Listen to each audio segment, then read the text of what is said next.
Hello guys, magandang hapon. So punta tayo dito sa sa classroom ng aking kasamahan. Kasi may kape daw dito, tsaka may lugaw. Inagutom yung person, so punta tayo dito. Ang init. Hindi ko makita sarili ko. Sandali. Malapit na tayo guys. So dito na. Dito tayo kasi may snacks dito. So, eto na nga, ito yung naabutan ko, lugaw. Kaya sabi ko, Ninang, parang hindi naman ito lugaw. Sabi niya, hindi nga yan lugaw. Ay, ang ginawa ko ay para yan, hindi kayo magkasakit. Kasi iba na ang magkasakit. Parang tira-tirang pagkain ginawang lugaw. Kawawa naman ang maestra.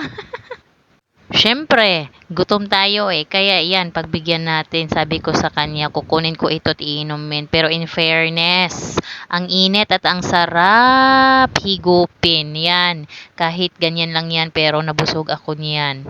Lumabas talaga yung mga pawis ko, grabe. Siyempre, aside sa kape, meron din kaming biscuit na body, meron din kape at saka bitso-bitso. Kasi nga, dami kami ditong gutom.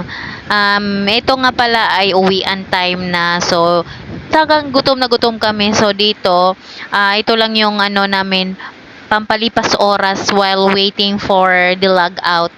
So, yan. Kita nyo yan? So, ang sarap inumin. Wala akong nilagay dyan kahit asukal yan. Dahil nga nakulangan, nagpabili pa kami ng kape.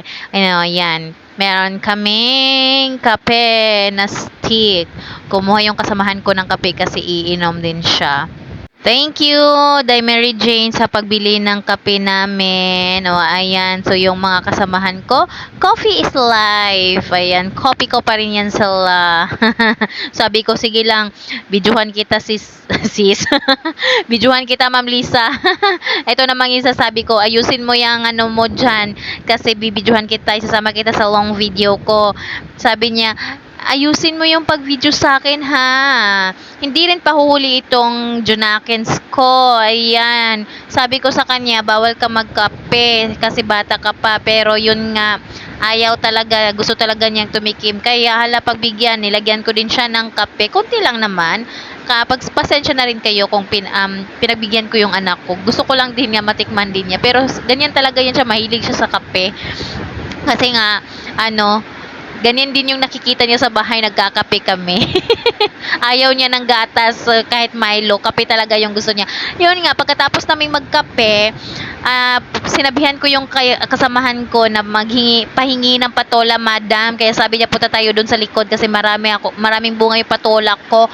At kita nyo na, sa sobrang dami, gulang na yung iba. Kaya sabi ko, madam, ayun madam, kunin mo madam. Ayan, sarap. Alam nyo ba, itong patola, sarap ito sa lauoy. Alam nyo ba yung lauoy? Ewan ko kung anong tawag dyan sa inyo. Basta sa amin, lauoy ito.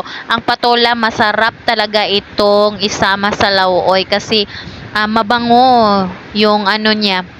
Yung gulay mo ba. Pumasok kami, sabi niya dito, ayan, meron ng gulang, marami ng thank you madam ha sa pagbigay sa akin ng patola. Sarap nito madam. Favorite ko talaga ang lauoy, as in kahit ano lang yan. Kahit wala nang lagyan ng subak, basta ganyan lang. Okay na yan sa akin. Solve na talaga yung pagkain ko. Sarap talaga. I love lauoy talaga. Ito talaga ang buhay sa probinsya. Ayan, meron na kami nakuhang dalawa. Actually, pangalawang beses ko na itong naghingi sa kanya.